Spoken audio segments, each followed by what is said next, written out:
Thank you very much, Faye. Good evening, everybody. Graham Potter was one Premier League manager more delighted than most to see the back of 2020. Brighton may have been trailblazers off the pitch after being the first club to hand over this Amex Stadium for COVID-19 testing and the driving force behind free tickets for NHS workers. But on the field, it was an utterly miserable 12 months with only 5 Premier League wins and a solitary home success against Arsenal right at the start of Project Restart. Failure to arrest that run this evening would set an unwanted club record of 13 home league games without victory. It would also leave the goal-shy Seagulls perilously close to the relegation places. As for Wolves, well, they welcome a new year in the midst of a transitional period. It promises to be a busy January as Nuno Espirito Santo works out a solution to replace the goal threat of Raul Jimenez. The name Diego Costa has been heavily linked with a move to Molineux and would surely be a welcome addition to a side who have collected only 9 points in the Premier League since the start of November. And to put that into some kind of perspective, David Connolly, only struggling Sheffield United and West Bromwich Albion have a lesser return in the same period. Will that be cause for concern for Nuno? Yeah, I think it will be. I think, look, both these managers know that they could really do with 3 points here, but I think when I've looked through all the games, both of their sides, I think their performance levels have been really, really good. So I think it's only a matter of time maybe before they get the sort of victories that maybe their performances have deserved. Well, Brighton's bid to kickstart their season is hampered by the absence of key trio Tariq Lamptey, Adam Lallana and Danny Welbeck due to injury. The Seagulls make 5 changes from their defeat at home to Arsenal on Tuesday. March, Trossard, Mopé, Connolly and White all return after being rested for that one. It means Brighton will start the game with Sanchez in goal, Webster, Dunk and Byrne in defence, Veltman, Basuma, White and March in midfield, and then Connolly and Trossard either side of Neil Mopé, their leading goal scorer up front. Wolves, unlucky in defeat at Manchester United, make 2 alterations from that trip to Old Trafford. Nelson Semedo and Fabian Silva are in for Kilman and Hoover, both of whom dropped to the bench. Daniel Podence unavailable due to a calf problem, adding to an already congested injury list. It's Rui Patricio in goal, Semedo, Cody, Saiss and Aït-Nouri in defence, Neves and Moutinho deepest in midfield, with Traoré, Vitinha and Pedro Neto behind the teenager Fabio Silva up front. I mentioned to you, David Connolly, when we were talking before we came on air, you look at the Wolves bench, not too many senior players available. They've got a host of teenagers, they've got 2 goalkeepers, just really illustrating why they're probably going to have to dip into the transfer market over the next few weeks. Yeah, absolutely. I guess for them though, you know, Nuno's always operated on a sort of tight unit, isn't he? Tight ship in terms of numbers. He doesn't really like to have a big squad, so he's probably going to have to add to it. And obviously, look, when you lose Raul Jimenez, you know, any side's going to miss him, and certainly Wolves have. Well, looks like it will be Wolves to get us off and underway here. The second of our 3 live Premier League commentaries on game day on this busy Saturday. Wolverhampton Wanderers in their Portuguese-style chain strip, maroon shirts and shorts, green socks, shooting from right to left in this first half. The Seagulls in their blue shirts, white shorts and blue socks. The countdown clock has begun on the giant screens at either end of this stadium. Very atmospheric ground when it is full to capacity, sadly. No spectators allowed admission tonight as both sets of players take a knee before kick-off. We are underway here in the heart of the Sussex Downs. What kind of game are you expecting, David Connolly? Well, we'll have to wait and see. I'm just looking at where Ben White's playing. It looks like he's in the middle of the park alongside maybe Basuma, and obviously you've got the land of the Giants at the back. It looks like a back 3 with Byrne obviously and Duncan Webster. Veltman maybe as one wing back, obviously March as the other, but we'll have to wait and see how it pans out. And would you expect Brighton to dominate possession? Well, not when they got 5 at the back, no. Then this will be obviously Wolves to have the ball and dictate what they want to do with it, but we just have to wait and see how these early exchanges go. Obviously Ben White has come in, he's operated in a 4. Obviously they've got an abundance of centre halves, just getting that balance right. And they're coming forward early on here with Joel Veltman marauding down the right hand side, making his way towards the penalty area. Decent looking cross as well, headed up and away by Ruben Neves, dropping deep into defence. Brighton coming forward again over on the left hand side now with Solly March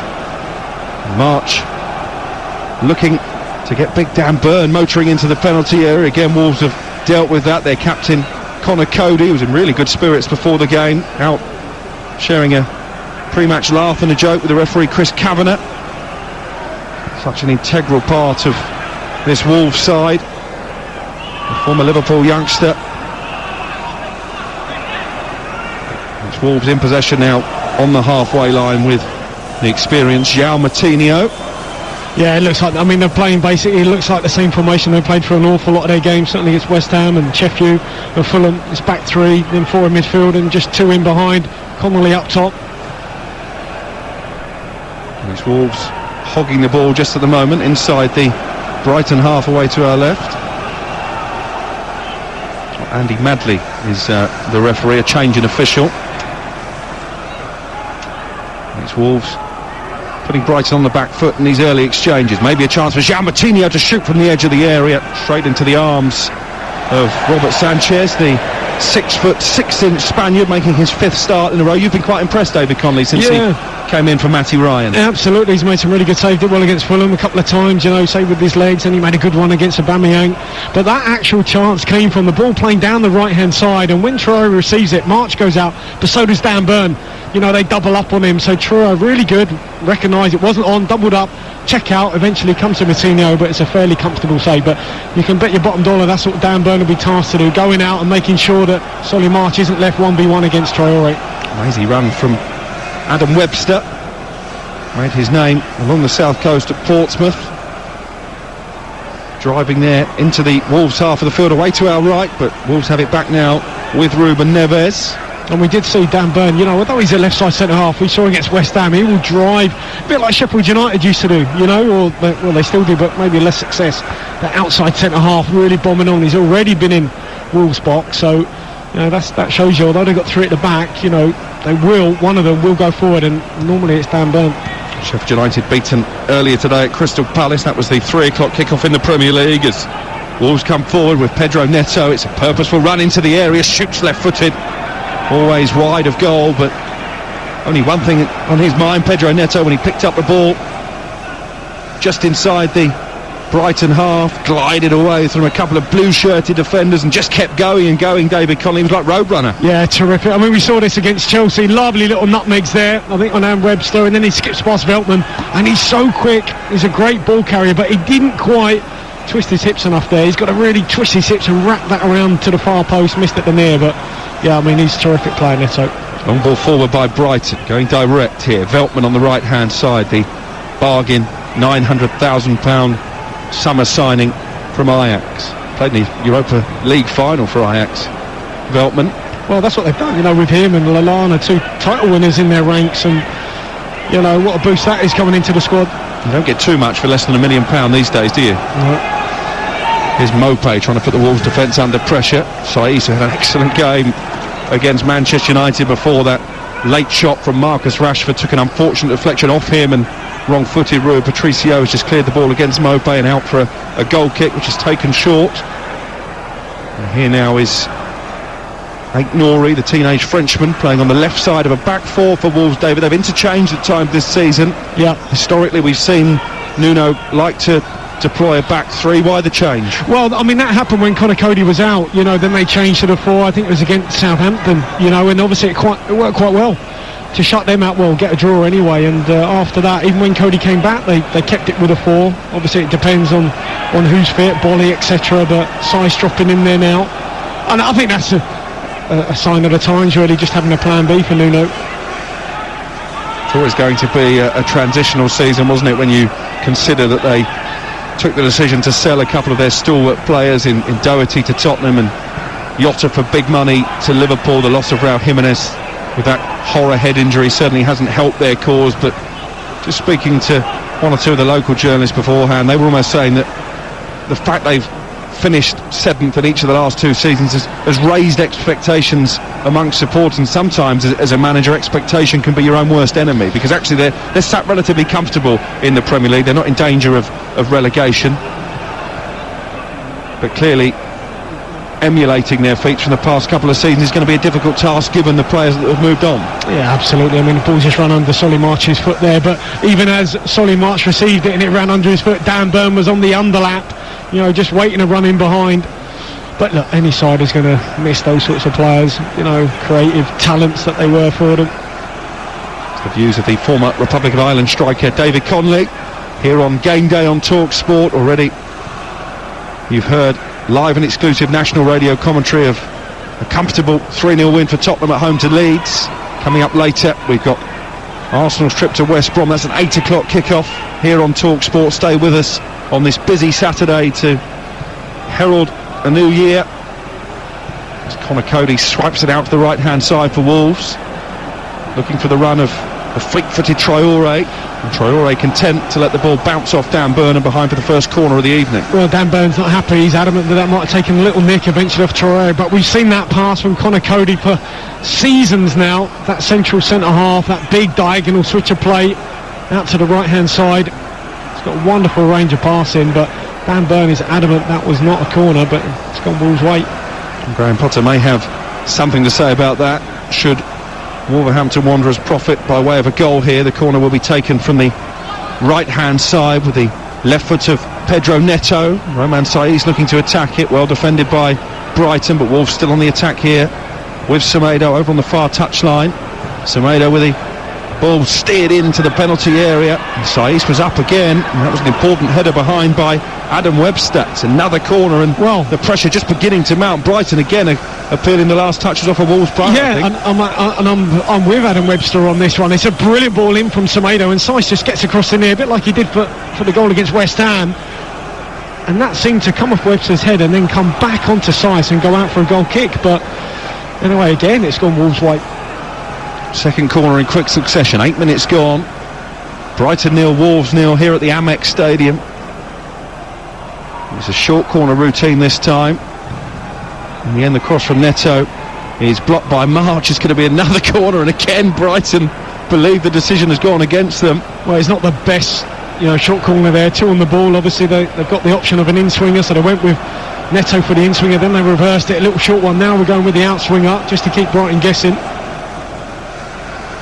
João Moutinho has both arms in the air, preparing to take this corner from the right-hand side again. Coady is up there, looking for his first goal since April of 2018. It's cleared away though, all the way to Rui Patricio in the slate grey shirt, away to our right-hand side. Bright orange gloves matching his orange boots. And Patricio left-footed, looking for Fabio Silva in the centre circle. Good flick on from him. Traoré is quick, but not that quick, having given Lewis Dunk a 6-yard start, and Dunk just guides it back to the goalkeeper Sanchez, the former Levante player.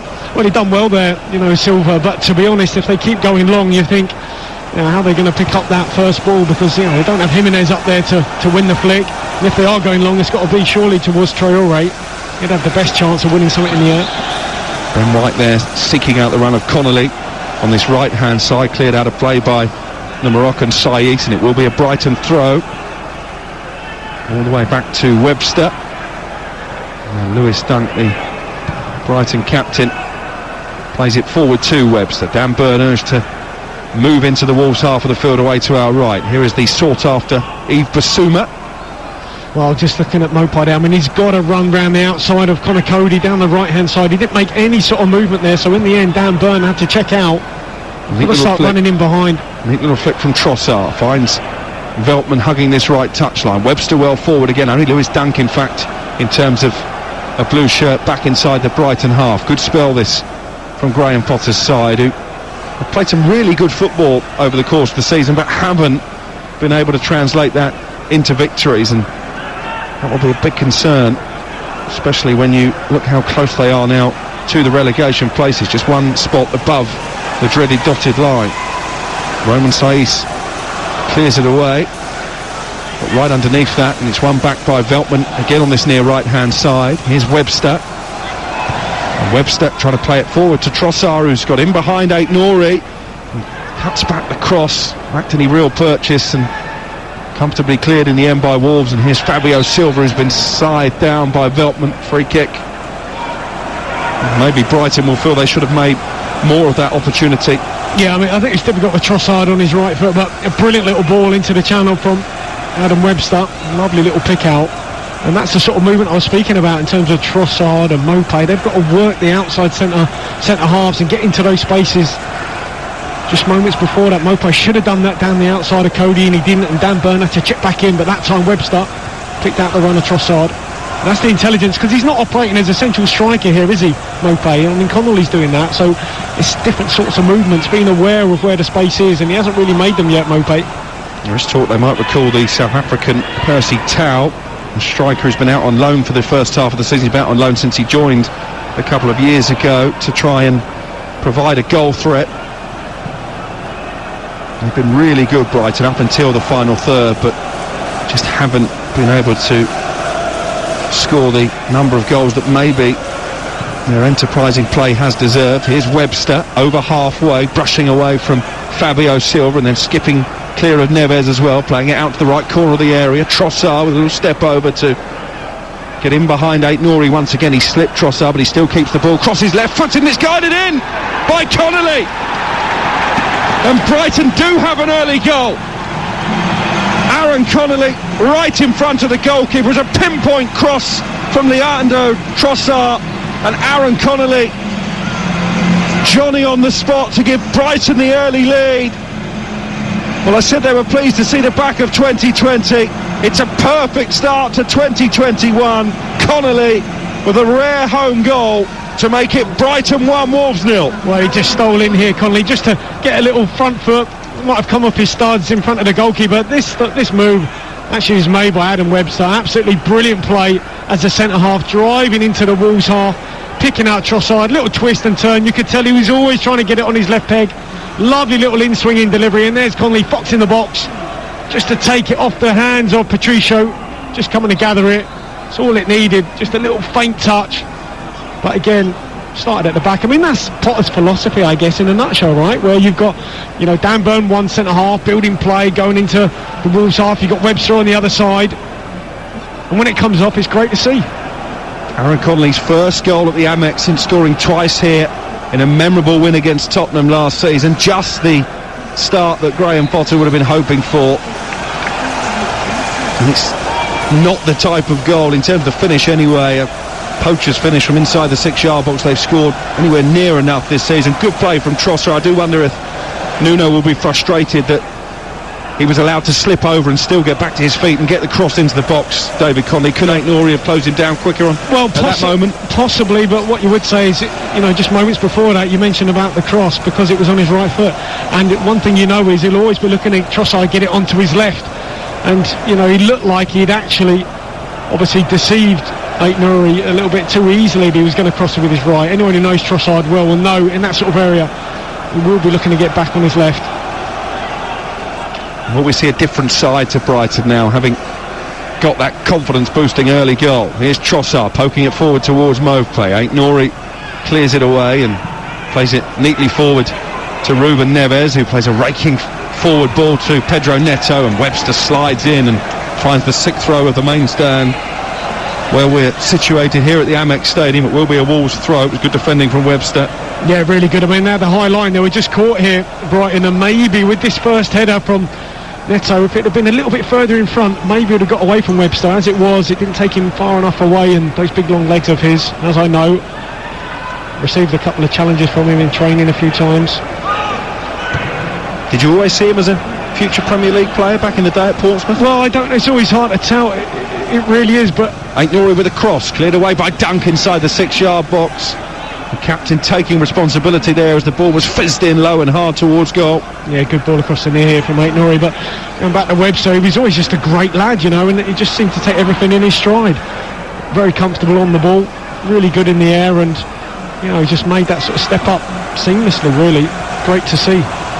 Corner for Wolves, it's their 4th corner in the opening 16 minutes. It's from the near side this time, and it will be João Moutinho to whip this into a crowded penalty area.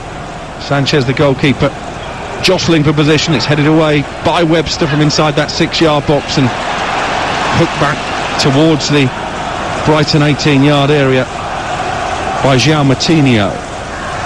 Dan Burn clearing it away under pressure from Traore, but brought down by Vitinha. Here is Traore over on the right-hand side. Well, they've still got Saiss in the box. This is where Cody's dropped back now, but they've got to get it in pretty quickly, otherwise Saiss will trot back. Here we go, he's on his way back. Oh no, maybe not. He was just about making his way back. He needed to go back to the centre circle. Here's Traore though, trying to bulldoze his way down the right-hand side. Dan Burn again does well. And Wolves forced all the way back to their captain, Cody, the only visiting player inside their own half of the field. We played 17 minutes, Brighton 1, Wolves 0. Aaron Connolly with the early goal. And now Saiss has got back, so they've missed that opportunity, Wolves. I think when your centre-halves are up, just get it in the box while they're there. Webster, I think, wanted Sanchez to come a bit further off his line. In the end, he does play it back to the goalkeeper, Trossard, managing to outmanoeuvre João Moutinho. Then they go long, Brighton, looking for the run of Connolly. Saiss steps across and plays it back to the skipper, Cody. Here's Nelson Semedo, moving over halfway. Wolves have seen plenty of the ball since conceding that early goal. Well, just looking at when the ball does go out to that right wing and Traore and March goes over and Dan Burn goes over, that's when Silva's got to get across and try and get into those little pockets of space, and he's not really doing it at the minute either. Here's Aït-Nouri linking up with Neto, who's come wide to the left-hand side. Now João Moutinho, midway inside Brighton territory, plays it forward to Aït-Nouri, just on the edge of the box. Neat footwork from him to get away from Basuma and from Trossard. Plays it back out to Pedro Neto, still sticking very wide. And then João Moutinho switches the play to Semedo, who's got a bit of space to run into 10 yards outside the penalty area. Here's Traore trying to dance away from the challenge. Neat cross with the outside of the foot, headed clear by Dunk, and a shooting chance here, and volleyed over the crossbar by Ruben Neves via a deflection. It was good technique from Neves, flicking the ball up with his right foot before firing goalwards. But Brighton again holding their line well, and it was Basuma who just stepped across and nicked it behind for another Wolves corner. Yeah, Neves, I think he's just saying to Semedo, maybe he could have had the ball fractionally earlier rather than going wide again to Traore. Cut inside, doubled up again by Burn and Solly March, so used the outside of his right. Good ball in, but it's the land of the giants there for Brighton. They're so big, you've got to miss them out every time. Webster's got his head on these. They've got to miss him at least. Corner kick for Wolves in front of a giant Brighton and Hove Albion club crest on canvas. In it goes into the area. Falls kindly for Semedo at the far post. Finds Saiss, and Saiss with a header, and Saiss with the equaliser. Well, he was unlucky against Manchester United last time out. Could have scored in that game. He has scored in this one. And Romain Saiss gets Wolverhampton Wanderers back on level terms inside 6 minutes. It was a looping header which left Sanchez rooted to his line. It's Brighton 1, Wolves 1. It's a brilliant goal. It's a really, really good header. We saw this, didn't we, for him against Spurs? What a threat he is in the box. We just mentioned earlier about missing, the likes of Webster. They did that. Wolves, they drilled it over the whole defence, right to the back post. Semedo actually scuffed it. He ended up quite luckily actually getting on the end of his own poor touch, then dinked a brilliant ball to the back post, and there was Saiss completely unmarked, just to head it back where it came from, just looped over the goalkeeper. Really good goal. It's a terrific header because, as you mentioned there, the cross was mishit, therefore it lacked a bit of power. He was leaning backwards, had to generate his own power, but he put it right into the corner. No chance for Sanchez, and Wolverhampton Wanderers, having lost their way, have found it very quickly indeed at the Amex Stadium. Brighton's lead didn't last very long. Just what the game needed from a neutral perspective. A couple of early goals between two teams who haven't exactly been banging them in recent weeks. Yeah, but it's another goal against for Brighton from set pieces, and when you look at how big they are, but they were clever there, Wolves, in terms of put two balls in, everything was cleared from Webster or Dunk, so they went over all of them, really well worked, and got their goal. You're listening to Brighton versus Wolves on Talk Sport with Now TV. Don't forget you can watch Brighton against Wolves live right now with a Now TV Sky Sports Pass for just £9.99. Search Now TV. The opening 20 minutes have absolutely flown by. Brighton 1, Wolves 1. Aaron Connolly giving the Seagulls the lead in the 13th minute, cancelled out 6 minutes later by a towering Romain Saiss header. And there's Connor Cody just watching the ball behind, under pressure from Mopé for a goal kick for Wolves. Wolves had failed to score in the first half in 30 of their last 38 games. They are usually a team who come on strong after the interval. I think Nuno Espirito Santo will be delighted, having suffered the early setback, with a response from his team. Dominated possession since falling behind, and when you look at the fact they've had 5 corners, David Connolly, they deserve to be on level terms. Yeah, I mean they've been a threat, haven't they? Certainly, as the ball has gone wide, and they've got good delivery. We know that. The likes of Neto, Moutinho, and they've got good height. Here's Lewis Dunk moving into the centre circle for Brighton. Ben White playing in that more advanced central midfield role. Has played a lovely ball out to Veltman. Veltman in the area, dangerous cross, fizzed in. Solly March had to bend on his knee to keep it alive, but he still got it inside the penalty area. March with a right-footed shot, blocked away by Saiss, and picked up in the left-back position by Pedro Neto for Wolves. Aït-Nouri urged forward. He's been fouled by Basuma, who's no stranger to the inside of a referee's notepad, and it's the first booking. A cynical challenge from Basuma, just as Aït-Nouri was going up through the gears. I think it was a challenge he had to make, David Connolly, to stop the momentum of the Wolves attack. Yeah, may even have got slight contact with the ball, looking at a replay on the TV screen just down below us in the press area here at the Amex Stadium. Yeah, they had numbers, but obviously that's where I think it obviously we can draw it into them at what strength Wolves are on the counter-attack. But as great as Neto has done going one way, attacking wise, defensively they need a bit of help out on this left-hand side, because he's let runners go a few times, and Veltman got in behind him then. He's got to make sure he tracks the runners when he doesn't have the ball. It's a costly booking for Yves Basuma. His 5th of the season. Will now miss the next game against Manchester City. He'll have to walk that tightrope as well, won't he, for the final 3 quarters of this one. Here is Basuma, who I know has suitors right at the very top end of the Premier League, the likes of Arsenal and Chelsea, casting admiring glances in his direction. They've got a couple of sellable assets. Ben White, another, who's been tracked by Liverpool and Manchester United, and Marcelo Bielsa at Leeds, a big fan, having helped them to promotion last season, but Brighton determined to keep him. I suppose when you're a club of their size and stature, David Connolly, it's about selling your players at the right time. It's inevitable that Ben White will go on and play for one of the elite clubs in England, but it's a case of when. Yeah, and then it's, I guess, who they bring in and where they utilise that money, what money they'll get, and what Tony Bloom will give the manager. It's currently Brighton 1, Wolves 1. For the latest odds, head to Betfair, the official betting partner of TalkSport's Premier League coverage, where right now you can get Brighton at 9-4. The draw is 15-8. Wolves also 15-8 for the victory. That's all thanks to Betfair. More ways to bet, more ways to win. 18+. BeGambleAware.org. It's been a really good opening quarter of the game, hasn't it? Yeah, it has, and it's been, I guess, what we were hoping for. Really attack-minded, very high quality, especially, I've got to say, from Brighton. They've been brilliant in possession. Here they are working the ball again. There's Dan Burn on the underlap. Basuma plays it out to March on the left-hand side. Picked up again by Basuma. 6 yards outside the Wolves area. He's going to play it low along the ground to Webster, who contemplated a shot. Plays it into the area instead, and the overhead kick. What an effort from Connolly. Straight into the gloves of Rui Patricio, but the technique from Connolly was simply outstanding. Yeah, he had his arm up as Adam Webster just drifted into the Wolves half, and he wanted it, but he's slightly behind him. But as you say, up against Semedo, lovely little bicycle kick straight to the keeper though. But obviously he's got his goal, his tail is up, he's confident, and whenever I've seen Aaron, in terms of being on the bench, he has always been raging. I reckon it'd be a nightmare for the manager when he isn't playing, but he's obviously on the pitch, he's got his goal. I think he's one of those players that really believes in himself. I was going to ask you that question. Do you think he would have taken on the overhead kick had he not have already got himself on the score sheet? Well, maybe. I think he's one of those players that, has real belief in himself. I don't think he necessarily, missed chances seem to affect him.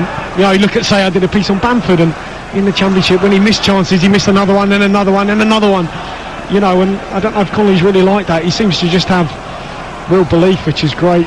And as I said, I've been here and he's been on the subs bench, and he has been fuming, and you can tell he thinks, why am I on the bench? I should be playing.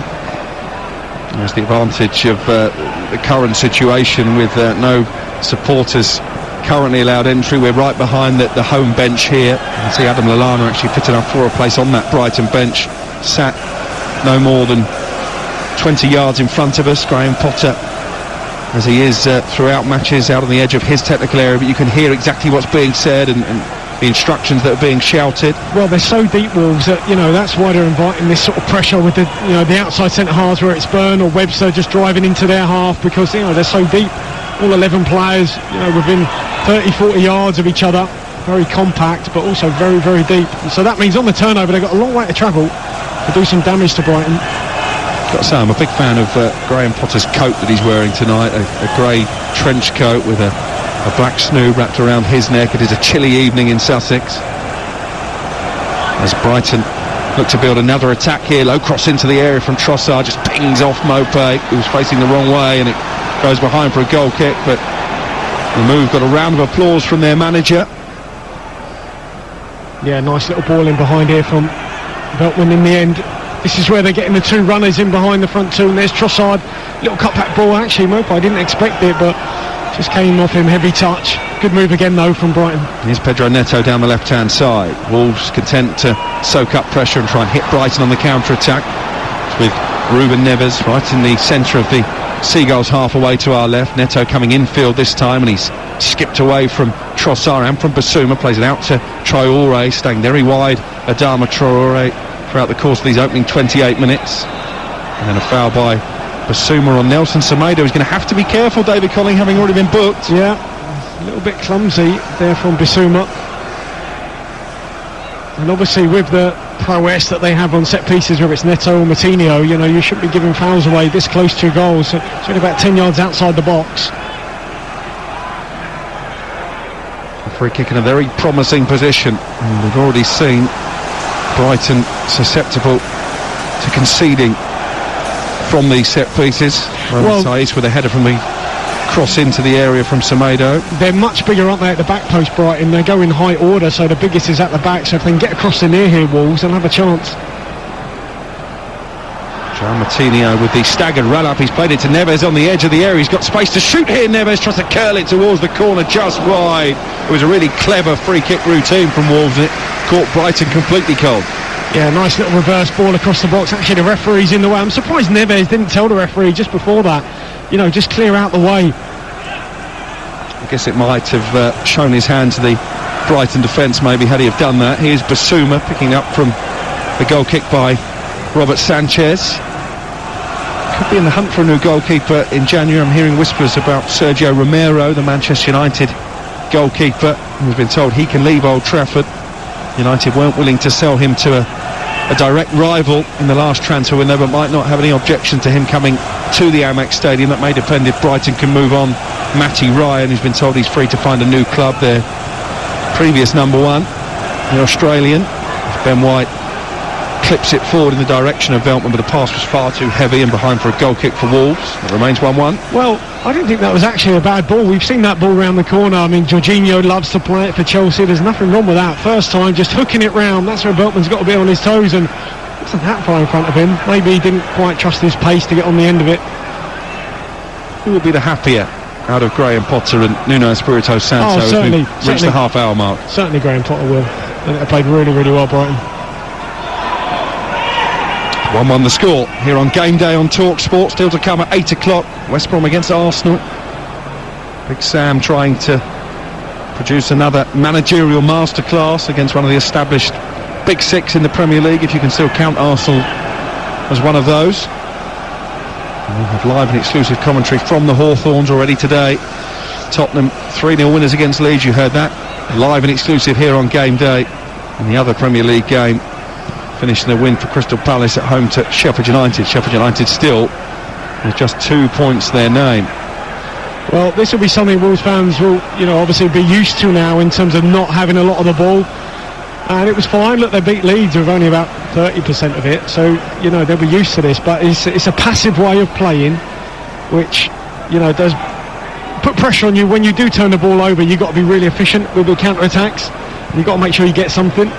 How much does it sap your energy levels as well as a player when you spend a lot of the game chasing the ball? And well, it's frustrating because they'll have top player players in there who played 100 appearances in Europe and stuff, and Patricio, Moutinho, Neves, you name it, top players, and they'll probably want to be a bit more proactive and not as passive, but that's how they're set up, and they have been set up for quite a while like that. They have lost their last 3 away games, Wolves, not lost 4 on the bounce since November of 2012.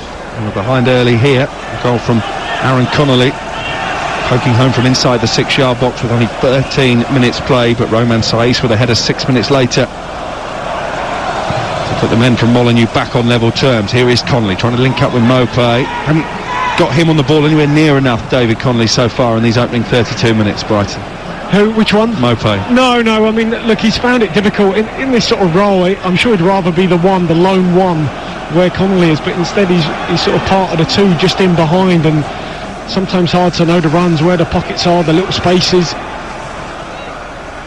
Here's Solly March raiding down the left-hand side for Brighton, dispossessed by Ruben Neves. And Traoré trying to make hay towards the halfway line, lays it back for Neves, and then Traoré picks it up again over on the right-hand side, but just too many blue shirts around him, so Traoré has to go all the way back towards his own penalty area, and an intelligent jump and header from João Moutinho to get there ahead of Connolly. Here comes Aït-Nouri, gobbling up the ground on this near touchline. Aït-Nouri. Well, they've just been so reluctant to go into the front. Here's Vitinha almost on the halfway line. And a good challenge by Veltman. Manages to find Trossard inside the centre circle. Dan Burn now urged to carry the ball over the halfway line. He plays it out towards March, and March has got there ahead of Semedo. Here is Solly March. Terrible from Semedo, wasn't it? He's got to make a I thought it was tackle. Semedo's ball to win. Yeah, absolutely. He sort of ducked out of it. And here's Traoré though. Wolves try to hit Brighton on the counter. Pedro Neto, left corner of the area, up against Webster. Can he get across in here? Pedro Neto cuts it back onto his right foot, does chip it into the area, and Dan Burn, well, in trying to head it back to the goalkeeper Sanchez, actually inadvertently headed it behind for another corner. Yeah, I mean, they win the ball back here. A little bit lucky, Wolves, because obviously Semedo loses out of the 50-50, and eventually comes to Neto, and you think 1v1 against Webster, he's so quick, but he checked out, trying to deliver the ball with his right foot to the back post, and Dan Burn with a poor header back, to be honest. And this is where they've got to be smart and cute in terms of their delivery here, bypassing this big Brighton zone that they have, all of them all along that 6-yard box. Yeah, there are some big players in this Brighton team. Wolves have gone for the train, haven't they? The old England set piece, all in the line. Pedro Neto towards the near post, headed clear by Basuma, who hung well in the air. Semedo will try and keep it alive, plays it in left-footed into the penalty area, headed away by Dan Burn and collected by Neves right in the middle of the Brighton half of the field. It's a lovely ball guided out to that far touchline, and Pedro Neto with a dancing feet, cross come shot, oh, it's been put in. Robert Sanchez flapped at the cross. I think he may have hit it against Dan Burn, and it bounces over the line to give Wolves a fortuitous lead in this one. It's a horror moment for Robert Sanchez, the Brighton goalkeeper. Dan Burn grimacing as he makes his way back into position. There's a teasing ball in after a clever piece of footwork by Pedro Neto, but the goalkeeper made a mess of it, punched it against Burn, and it just bounces off his right leg and into the empty net. Brighton 1, Wolves 2. Yeah, I mean, it really, there are only sort of attacks of note have come for Wolves from set pieces. This is one that's obviously cleared, they keep it alive. Neves with a lovely switch of play out to Neto, who's on the wrong side, certainly not his natural side. Ducks infield, you know he wants to get it onto his left. It's a really good strike, but Sanchez with a sort of hand that's just punched straight back into Dan Burn. He's got to palm that to the side, instead palms it straight back into the 6-yard box off Dan Burn, who, to be honest, didn't know much about it. Comes off his leg, it's in the back of the net. It's probably the only real attacks of note they've had, and they've scored a couple of goals from them. It's a catalogue of errors really from Brighton, because Dan Burn didn't need to concede the corner in the first place that led to the move. No, he should have just exactly. cushioned it back to Sanchez. Yeah. And then Sanchez just got his positioning all wrong, flapped at the cross. On another day it may well have hit Dan Burn and trickled harmlessly wide for a corner, but it rolled into the empty net. And Wolverhampton Wanderers, having conceded early in this game, lead by 2-1. Well, that's that efficiency we speak about, you know, in terms of when they do attack. And obviously set pieces really important, working it, keeping it alive once you've got the bodies up there, because, you know, they have struggled to get the bodies up there in open play on counter-attacks, but from set pieces you've already got them there in the box. In many ways, though, this opening 36 minutes is a microcosm of Brighton's season. Play well, dominate the ball, just can't put it in the back of the net, and then concede 2 really sloppy goals. Yeah, I think it's the goals against that will kill you. Certainly it's another one. It's not direct from a set piece, but it's like a second phase ball from the set piece. They defended the first one, but it's not cleared, and the second one comes back in, and it's a goal against. And there've been too many. What's that, 8 or 9 now this season for Brighton, which is really disappointing for Potter. And Wolves now in possession inside the Brighton half once again. Suddenly their towels are up. Here's Pedro Neto, who's been a real threat every time he's been in a position to cause havoc in that Brighton defence. This time I think Norrie just runs it out of play tamely for a throw on this near touchline. And you just wonder, maybe if that was in normal play, Dan Burn would have got over to help Solly March, as he has done, but it was actually Basuma that was too slow, didn't get out there quickly enough because Dan Burn was on the opposite side, and maybe if that was someone else, he might have got there quicker, closed down the angle, maybe the shot wouldn't have been on for Neto. And the Premier League table as it stands doesn't make great reading for Brighton. 17th, 2 points above Fulham in 18th, but Fulham, whose game against Burnley tomorrow has been postponed due to a surge in COVID-19 cases amongst the Cottagers squad, will have 2 games in hand. West Brom 5 points behind Brighton, going into their game live on TalkSport at 8 o'clock this evening at home to Arsenal. They've rewarded Graham Potter, the Brighton board, with a hefty new contract within a couple of months of his arrival. The longer this goes on, David Connolly, you wonder, will Tony Bloom be regretting that decision? Well, let's just have a look here. Neto's gone down. Yeah, just on the edge of the area. A bit of contact here, I think, with Webster. Neto is holding his face. He lies flat on his back, and there does look to be perhaps a little bit of blood around the mouth. Well, he came short, just on the halfway line, came short, sucked Webster in, and then ran in behind, and it was a good ball over the top, but there's been a little contact here between them. Referee Andy Madley quickly on the scene. We're going to see a replay now, I think. In fact, this is a replay of the goal. Neto with a cross. Sanchez punched it, I should say, against Dan Burn, and agonisingly it then rolled beyond the goalkeeper and into the net to give Wolves this 2-1 advantage with 7 minutes remaining. Well, I'm sure he would have been screaming, at March, just to get out and close Neto down, keep him going down the outside onto his right peg. Instead, he allowed him to come infield, and that's how he got the shot off. But it's not a punch that he made, Sanchez. He sort of tipped it, didn't he, with his hand, but he didn't tip it to the side, sort of away from danger. He sort of palmed it straight back into the danger zone in the 6-yard box, and there's Dan Burn. And I guess if it wasn't him, it might have been another Brighton attacker. So yeah, disappointing from Sanchez, who actually has made some really good saves, like he did against Fulham and one against Aubameyang point blank, but certainly he'll be disappointed with that. You're listening to Brighton versus Wolves on TalkSport with WeBuyAnyCar.com. Sell your car in under an hour, leaving you with more time to enjoy the football. I think Graham Potter will be particularly enjoying the scoreline. He's just come out to the edge of his technical area to issue some instructions, first of all to Leandro Trossard, and then Neil Maupay, I think, is also being passed on some information. Well, he's got the 4 fingers up there, so I don't know whether this is a change in formation shape. Perhaps? It might be a change in shape, yeah. Well, it looks like Solly March is coming over to this right-hand side. Yeah, I think Dan Burn probably going to go left back. It's going to be a 4-4-2, isn't it? Yeah, something like that. With Maupay alongside the goal scorer Connolly up front. Graham Potter trying desperately to wrestle back control of a game that they started really well, Brighton. Aaron Connolly with a goal on 13 minutes, countered out by Saïs header 6 minutes later, and then an unfortunate own goal from Dan Burn in the 35th minute, giving us this 2-1 lead for Wolves. Well, I think the movement, certainly the positives for Potter will be the movement, and the possession play that they've had has been really, really good, and they've got down the sides of Wolves really well. Well, I think that's going to be their best route to sort of success here. Trossard and Maupay, Connolly, bright movement in and around, Slice and Cody. They're big, they're tall, but certainly not as nimble as the Brighton front men. Just need to get the ball into them a little bit more often, Brighton. But there have been some positives. It's just the 2 goals have been really poor ones for them to concede. Pedro Neto has been patched up. He's got some tissue hanging from both nostrils as he makes his way over to the touchline, and we'll have to make sure that the blood stops seeping before he will be allowed to come back on. So momentarily Wolves down to 10 men as we move into the final 4.5 minutes of the first half here on Game Day on TalkSport. Brighton 1, Wolves 2. Alex Crook and David Connolly calling the action. Yeah, it looks like a 4-4-2 now, or just one off the front, but certainly Burns left back. Solly March come over to this right. Trossard operating as a left winger now.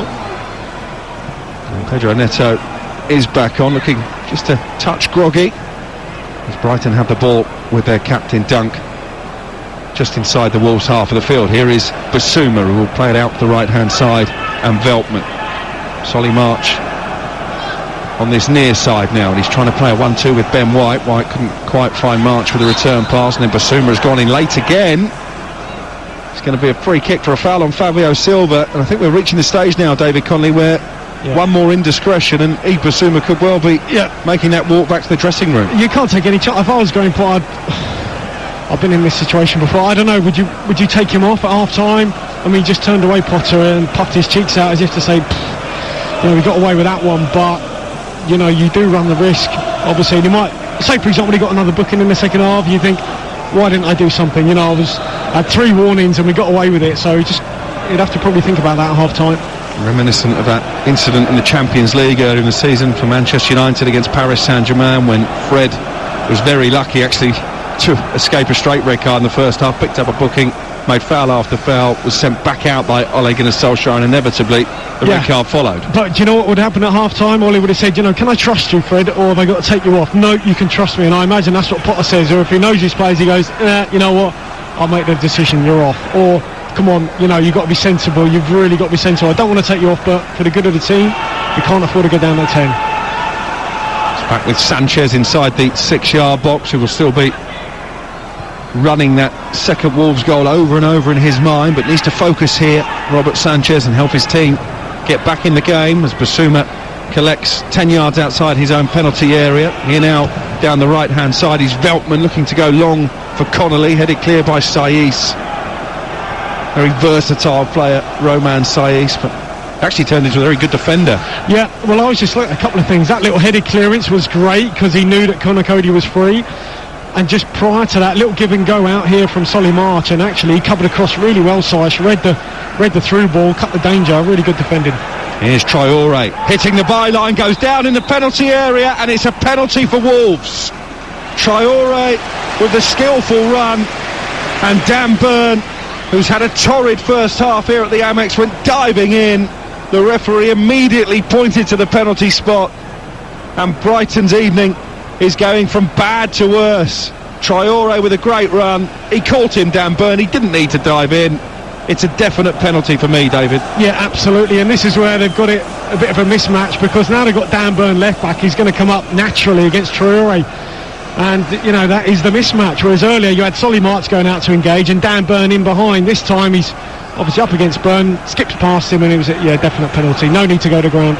And it will be Ruben Neves looking for his first goal in 14 months. Staggered run up, right-footed into the corner, and Wolverhampton Wanderers a running riot on the Sussex Downs. From 1-0 down, they lead by 3-1.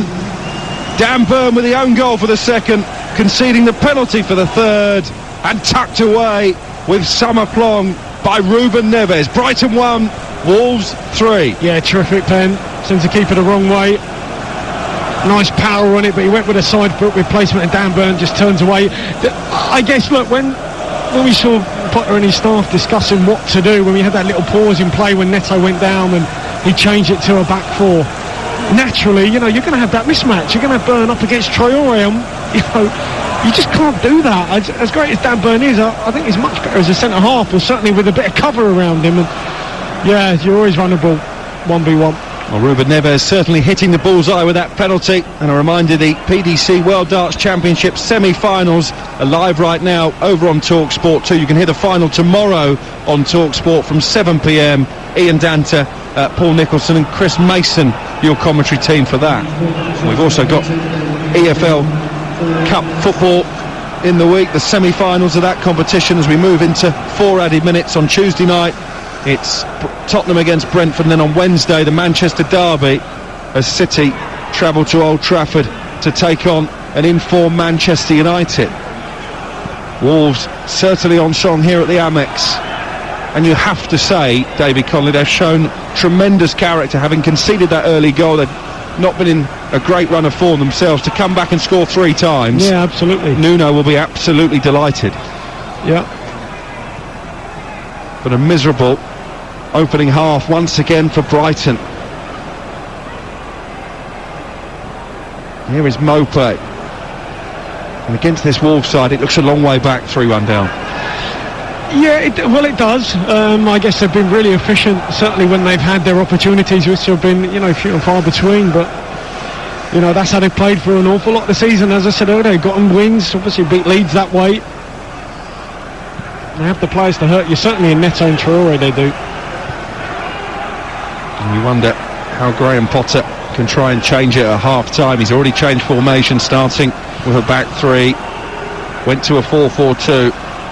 But unable so far to stem the tide. Here is Traore playing it forward to Fabio Silva, and then slipping but still scooping it forward towards the area. Veltman just hesitated. In the end it's hooked clear by Solly March, but only as far as João Moutinho. Well, the referee got in the way again. That's the second time now, and he just halted Traore. That's why he fell on the ground.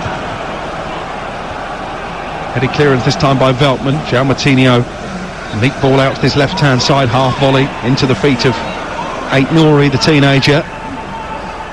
And here's Aït-Nouri again into Vitinha.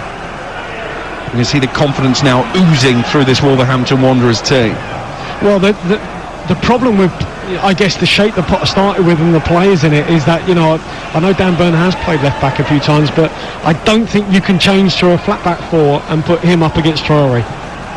You can't. Some managers will have a certain shape, and be able to flip between the two against certain opponents, and it won't really affect you, But I don't know. You see West Ham sometimes with through Creswell as a left side centre half can easily go and play left back, But I just think against Wolves and Troy, Dan Burn can't do that. I think it's a real. It's asking too much of him. Here's Neves for Wolves, still pulling the strings at the heart of the midfield for the visitors. Can only pick out Dan Burn this time, though.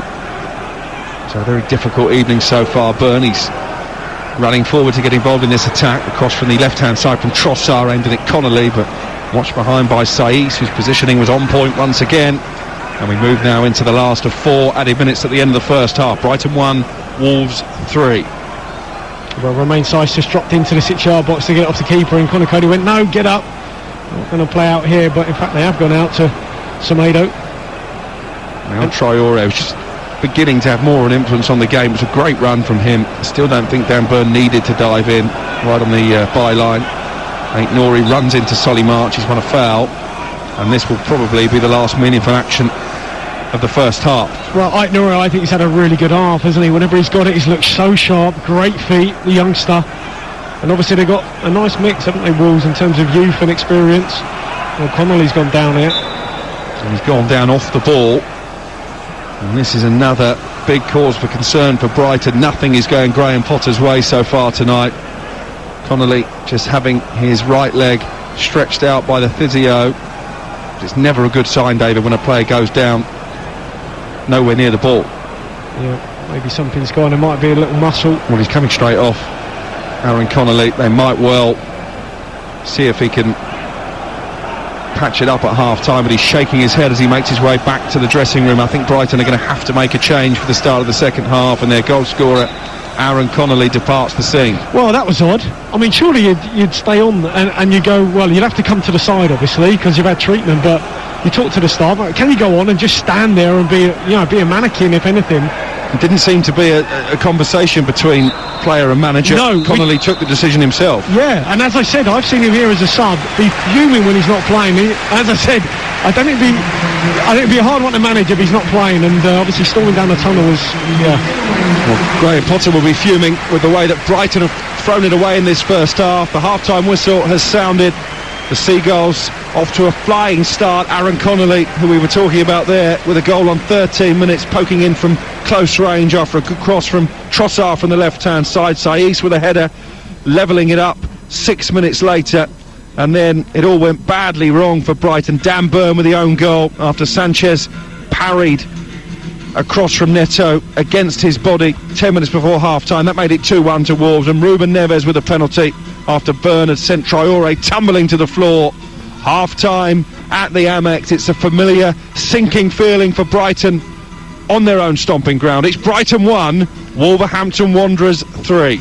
And it's a double change for Brighton for the start of this second half. One is enforced. Of course, we saw Aaron Connolly, the Brighton goal scorer, hobble off with what looked like a hamstring injury in the dying seconds of that first half. Andy Zakiri, the Swiss striker, has come on. The 21-year-old yet to score in a Brighton shirt. And David Pröper is also coming on, the Holland midfielder, for Yves Bissouma. David Connolly was booked early in that first half and was probably one tackle away from a red. Yeah, we said it, didn't we, at half-time? You mentioned it about Fred from Man United at half-time, and Ollie probably saying to him, can I trust you? And we said, well, would you trust Bissouma? Obviously, Graham Potter's decided not. Wise call, I think, because if he carried on the way he was, he probably would have got another yellow.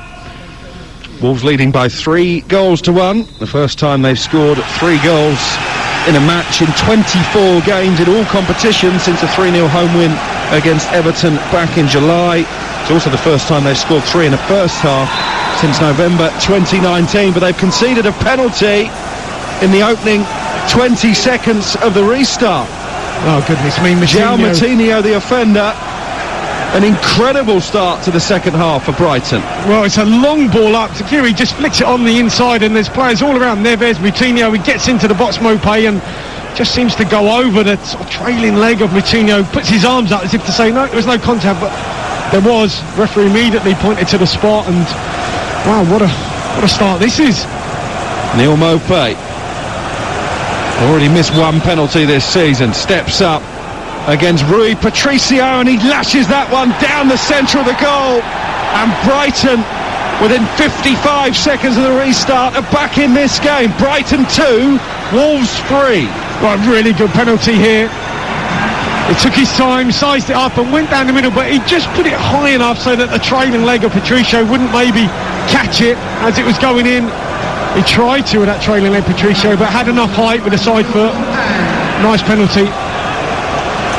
Well, what a game we've got now here on Game Day on TalkSport. I don't think, David, that we expected there to be 5 goals in the opening 46 minutes. No, but I guess it's a nice way to start the new year. And it's been a good game. It's been not just the goals, it's been a really good game. And just the start of the second half that Graham Potter would have ordered. Nuno Espirito Santo looks distinctly unimpressed. The Wolves manager, just down below us here at the Amex. 3-2 his team lead, but that 2-goal advantage has been slashed in half within a minute of the restart. Haven't even had time to tell you how the two teams are now lining up. Brighton, who did switch to a flat back 4 at the end of the first half. Sanchez in goal, Veltman, Webster, Dunk and Byrne in front of him. It's a midfield now of Trossard, Pröper, White and March, with Zakiri and Mopé up front. Wolves unchanged. Rui Patricio in goal, Semedo, Cody, Saiss and Aït-Nouri in defence, Neves and Moutinho in front of them, Traoré, Vitinha and Neto behind Fabio Silva in attack. Brighton dominating possession at the start of this second half. Don't forget, still to come later, West Brom against Arsenal, 8 o'clock kick-off live and exclusive here on TalkSport. As Veltman gets to the byline, he's got a chance to cross here as well, having sold a dummy, drills it in towards the near post, headed clear by Saiss and chested down by Mopé, but has that stolen from his toe by Ruben Neves. I thought those two in front of the Wolves defence, Neves and Moutinho, were really impressive, David Connolly, in the first half. Yeah, I think they were great on the ball. When they had it, obviously they've got that quality. I think they missed Dendoncker at times in there. He does a lot of the legwork and gets around the pitch, and they need that, I think, in the middle of the park, certainly with those two. Got a few key absentees, haven't they? You mentioned Dendoncker, Daniel Podence sidelined by a calf problem. Willy Bolly not in the squad today, and of course Raul Jimenez, who I'm told has been a regular visitor in the last couple of weeks to Wolves training ground, walks up and down the side of the training pitch and watches his teammates going through their work. That's good to hear. It'll be a long time though, possibly not even this season, until he is able to get back on the pitch again. Well, we just haven't seen Silva, have we? Certainly in that first half. Or Vitinha just in behind, very quiet. He's not really a like-for-like replacement for Fabio Silva. Doesn't have the aerial prowess that Jimenez offers in both boxes, actually. As Brighton come forward again with Byrne on this left-hand side, trying to play it forward to Ben White. Traore wins it back and then accelerates away from a sliding Burn and wins a throw-in just to relieve the pressure at the start of this second half. We've played 5 minutes since the restart. Brighton 2, Wolves 3. Alex Crook and David Connolly, your commentary team for this one. Well, we've still got the matchup, haven't we? Dan Burn up against Traore, so you know we're going to see similar battles down this side in the second half, I imagine, unless he starts getting a little bit of help. Here is Burn, chips it towards the Wolves area, headed clear by Cody, their captain. Fabio Silva able to bring it under control and tries to switch the play out to the left, and Neto with the aerial ball. It's a poor one. I mean, he had Traore on his bike going down the outside, and what a waste, because he had a run on Dan Burn. He just needs to bide his time there, Silva. Settle down, get the ball on the deck. He tried a really ambitious switch of play, massive diagonal, never on, sailed over the head of Neto, and you know, that's what he's got to know. Look, I've got Traore on the outside, a couple of yards away from me. Let him catch me up, go past me, and then I'll stick him in. 6 goals for the season now for Neil Maupay, only his second in his last 11 appearances. That penalty early in this second half to get Brighton back in the match. A match which they started on the front foot, Connolly with the early goal, but Wolves coming storming back courtesy of a Saiz header, a Dan Burn own goal, and then a penalty right at the end of the first half from Ruben Neves. Just looking at Wolves here, look, when they get a throw on the right hand side, they got Neto almost on the touchline on the opposite flank. You just think, right, what you're trying to do, work it short here and get it out the other side as quickly as you can. Dan Burn, incidentally, the 7th player in Premier League history to score an own goal and concede a penalty in the same game, the first since Mangala for Manchester City against Hull back in 2014. Will he have needed his teammates to pick him up at half-time, David? Yeah, I'm sure so, and obviously his manager, you know, probably to say, look, try and put that behind you, you know, get on with it, we're going to need you in the second half. But, you know, he's going to need some help, certainly 1v1 against Traore, he really is. Here they are down this side, Semedo and Traore.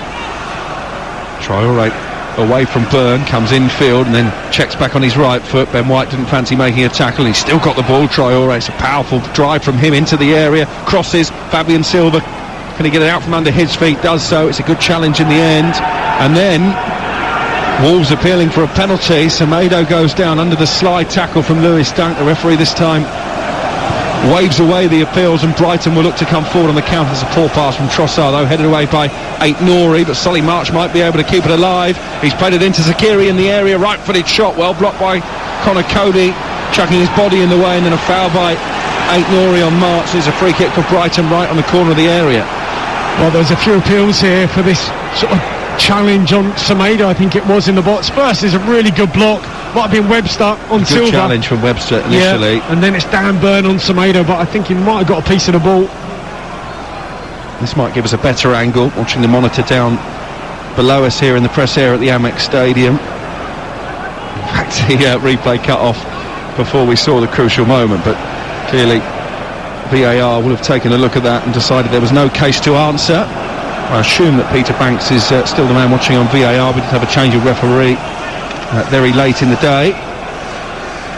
Brighton now with a free kick from the edge of the area.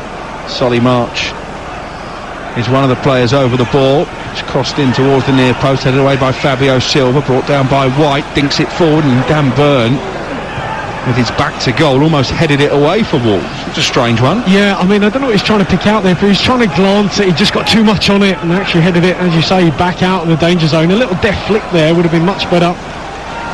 For the first time in their history, Brighton have started a league campaign without winning any of their first 8 home matches. No wins in 12 here at the Amex.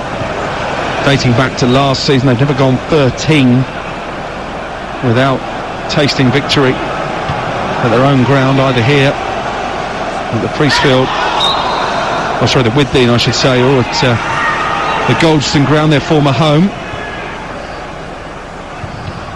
Dan Burn drills in the low cross from the left hand side. It's Ruben Neves who slides in and concedes a corner. Good early pressure though since the half-time interval from Brighton, David. Yeah, I mean, look, their patterns of play won't change, you know, and you imagine with Potter pretty calm in terms of how he wants to play in his philosophy. He won't be ripping it up at half-time, you know. They're still getting into those little pockets, darting in behind, getting into good areas.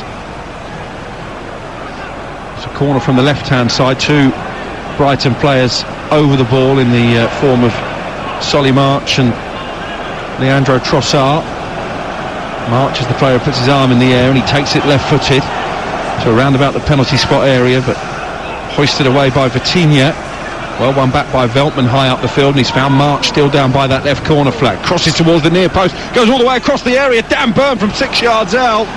Couldn't quite bring the ball under control.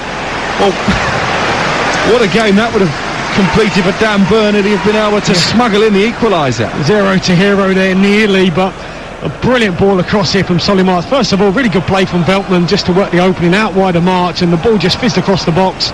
It's actually a heavy touch from Byrne, about 7 yards out. Ball just squirms away from him. I think it might have been Coutinho just getting in the way and clearing it in the end.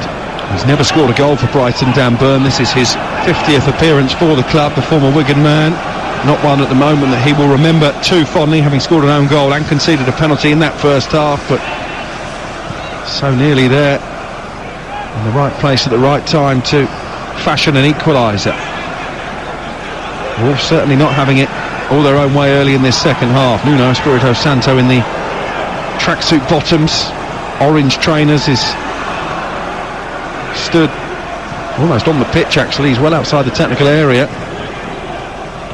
arms folded, with plenty to ponder, David Conley. Yeah, I mean, obviously his team talk probably gone out the window immediately, and even some of the support staff, even some of the subs weren't even out yet by the time they won the penalty, so completely unexpected, but they're going to have to deal with it. Here's Semedo, still look a threat when they do come forward. Wolves. Traore playing it infield to Neves and continuing his run in behind Byrne, taking on Byrne now on the edge of the area, trying to work his way into a crossing position, gets across into the near post. It's stabbed goalwards by Vitinha and loops up in the sky and is collected comfortably enough by Sanchez. It's been a key battle area, hasn't it, down this right-hand side. Traore against Dan Byrne. At the moment it's one that Traore is winning hands down. Yeah, absolutely, and he's not getting any help. They're not sort of, doubling up and helping him out like it was with the previous shape. That time, though, a lovely little give and go. Troy on the inside to Neves, a terrific outside of the right boot pass in behind. But, again, he's still left 1v1, which is, it's brave, bordering, stupid. You think once Troy gets you in the box, you've got to really time your tackles carefully, or, it could cost you again. It was dunked with a long ball forward, cleared away by Semedo with Trossard breathing down his neck. It's collected by White on the edge of the centre circle, but he couldn't keep hold of the ball, and here now is Aït-Nouri gobbling up the ground on that left-hand side. Wolves in the maroon strip with a green sock, shooting from left to right in this second half, enjoying a concerted spell of possession really for the first time since half-time. Here's Traore against Byrne again. This time Trossard does come back and double up on Adama Traore. Still has room to move into those. He gets it back from Neves. Traore, and he's taking on Byrne again. He's around Byrne again, and he's been dragged to the ground by Dan Byrne. It will be a yellow card just to add to his evening. Well, look, there's doubling up and there's just, doubling up. And first off, they got it right in terms of one engages and one goes behind. Here, they're both flat, Trossard and Dan Byrne. They both just approach in a sort of horizontal line. That means Traore knows, hang on a minute, there's no one in behind. So he just knocks it round one way, runs the other. So simple. And if you are doubling up, one's got to go and engage and one's got to provide a little bit of cover in behind just to prevent that sort of move. But great awareness from Traore to recognise that. And a difficult decision now for Graham Potter, because Traore is the last player as a defender that you want to be facing on a yellow card with more than half an hour remaining. Yeah. Of course, they've already made 2 of the 3 substitutions that they can make, Brighton. Here comes the free kick for Wolves, a yard outside the penalty area, 4 yards from the byline. João Moutinho and Pedro Neto, who takes it short to Moutinho. Clever free kick routine again. It falls for Neves on the edge of the area on the volley, smashes it into the ground and wide, and maybe just caught his trailing leg in the turf as he did so, hobbling away. Ruben Neves, score of the penalty at the end of the first half, which we felt may have taken the game away from Brighton, but a spot kick of their own, converted by Neil Maupay within a minute of the restart, leaves this game fascinatingly poised here on Game Day on TalkSport. Team news coming up very shortly, in the next 10 minutes or so, from the Hawthorns, where West Brom are taking on Arsenal. That's an 8 o'clock kick-off, live and exclusive here on TalkSport. Very snowy Hawthorns, I'm told. Haven't seen any of the white stuff come down here. It is a very chilly evening in Sussex. Well, if it's going to rain or snow anyway, surely it'd be there, wouldn't it? Is that the highest ground or something? I think you might be right. And is Boundary Park the most above sea level? Am I right about that? I wouldn't like to say. I certainly think the Hawthorns is up there in terms of one of the highest. And producer Carl is nodding. 10 points for David Connolly for that one. Football quiz questions. You like a quiz, don't you? I do. Here come Brighton, looking for an equaliser. Zakiri in the penalty area, showed too much of that to Ruben Neves, who stabs it back to Rui Patricio. Of course, a big Portuguese contingent for Wolves. It's nice of them to make their away kit the same sort of colour, isn't it? It's a lovely kit, first and foremost, but it is pretty much the strip of the Portuguese national team, and clearly that's a marketing ploy. Well, they've got half the team are Portuguese, aren't they, anyway, more or less? May as well go the whole hog. Here is Lewis Dunk, well forward for Brighton. Plays it back to Dan Burn. Graham Potter bellowing from the touchline. He wants the ball moved a bit quicker, I think. Here is Webster, drop to the shoulder just to move into some space inside the Wolves half. Ben White now drives towards the penalty area, plays it out to Solly March, who's going to cut in onto his right foot. And the end runs all the way across the 18-yard line. He goes back out to his left-hand side, and White, who crosses deep to the far post, nodded down, chance for Trossard on the volley, well blocked by Cody. It's a really clever run that Veltman have made to get in behind the Wolves defence, nodded it into the path of Trossard, who took on the shot first time, and Connor Cody there to make sure that it wasn't going to trouble Rui Patricio. Good move from Brighton though. Yeah, very good. Nice ball to the back post there from Ben White.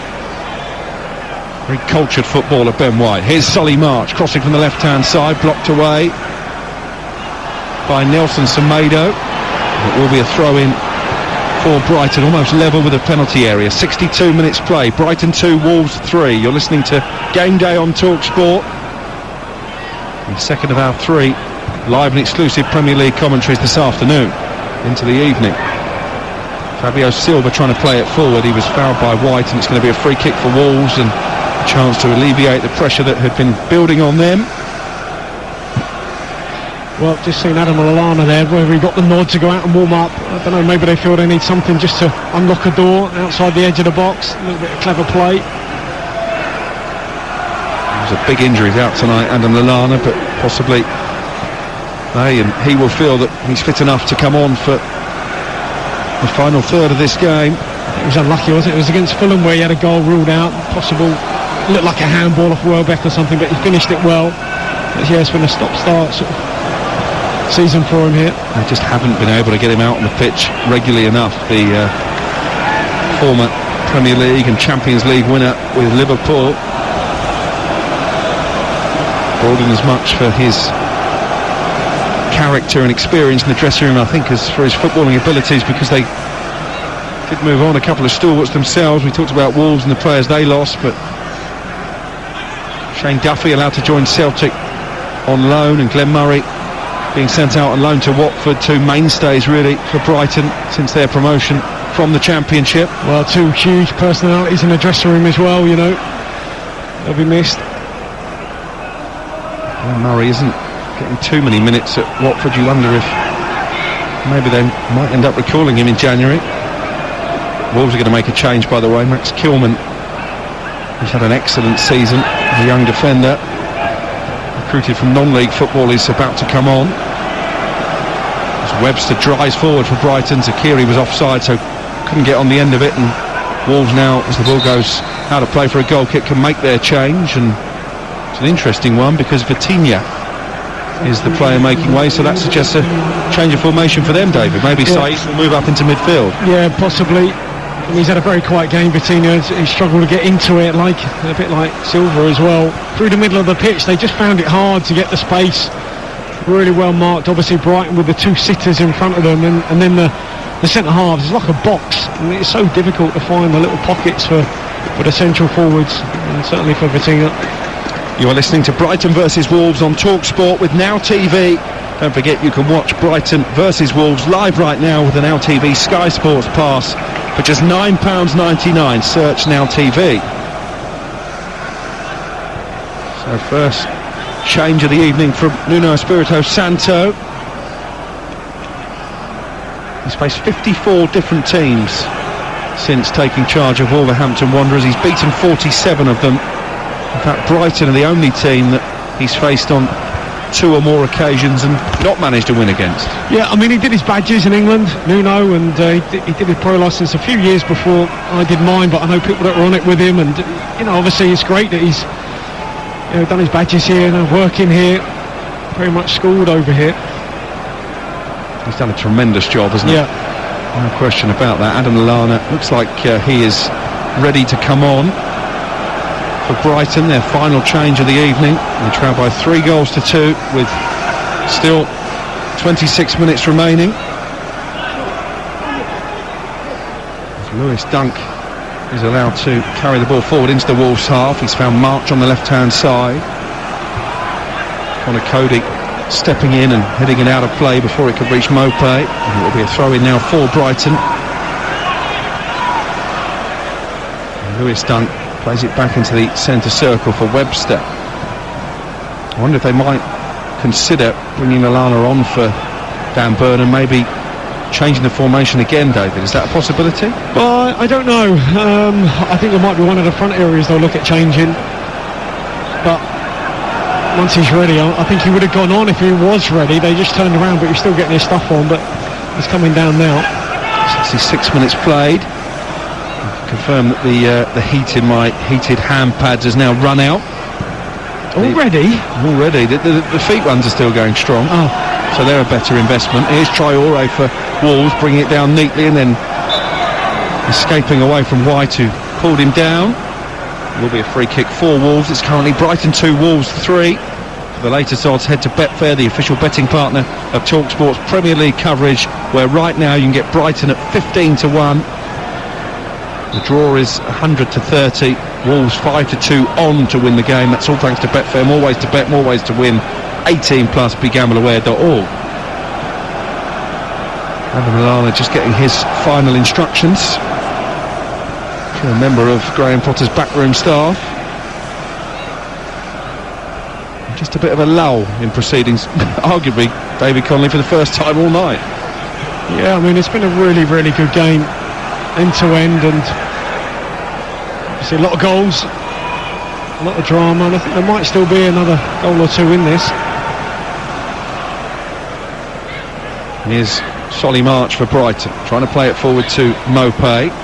March picks it up again inside the centre circle and cleverly gets away from Matinho. Here's Dan Burn up against Traore. To be fair, has done a good defensive job to win the ball back, but then slipped and conceded a corner.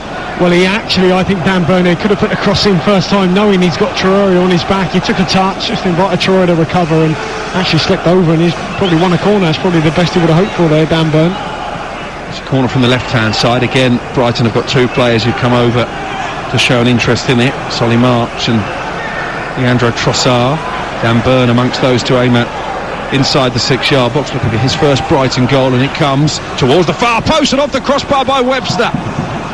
Goalkeeper Patricio rooted to the spot. Adam Webster inches away there from getting Brighton on level terms. It's almost a carbon copy. You hit the bar against Fulham, it's so similar here. Gets up, rises high. It's a really good ball in. Comes off the underside of the bar and bounces out. Really unlucky. Well, it is Dan Burn who has been replaced by Lallana. Oh, your little mole was right. Hey, Crookie, yeah. Called in a few favours for that, did you? You teed me up. Well, not the 50th appearance for Brighton that Dan Burn would have been hoping for. An own goal and a penalty conceded. Well, Ben White looks to move over, which is sensible, I think, up against Traore. Is that the 3rd different position that Ben White has taken up so far? Yeah. He's used to it though, isn't he? Obviously played right back, played all over, isn't he? For them. Right centre half. He had to fend off heavy interest from Leeds United in the summer, but Ben White, a player that Brighton believe can really shape their future. Here's Davy Pröper now, forward to Trossard, who lays it off first time out to the right-hand side, and Veltman. Adam Lallana trying to get on the ball straight away. Sliding in was Matinho to concede a corner.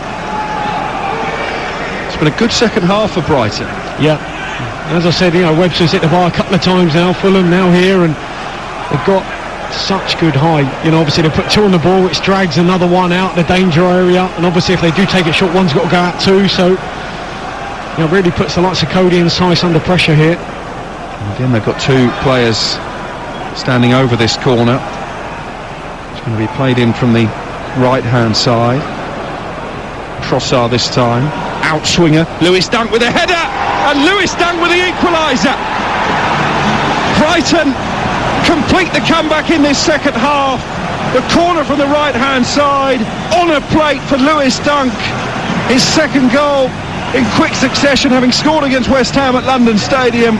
Lewis Dunk makes it Brighton 3, Wolves 3. Scenes of delight on the home bench in front of us. Yeah, brilliant, lovely ball aimed along right to the back post, almost in line, but I think it might have taken a little nick off Sice, possibly, but it's goal bound anyway. Gets up really well.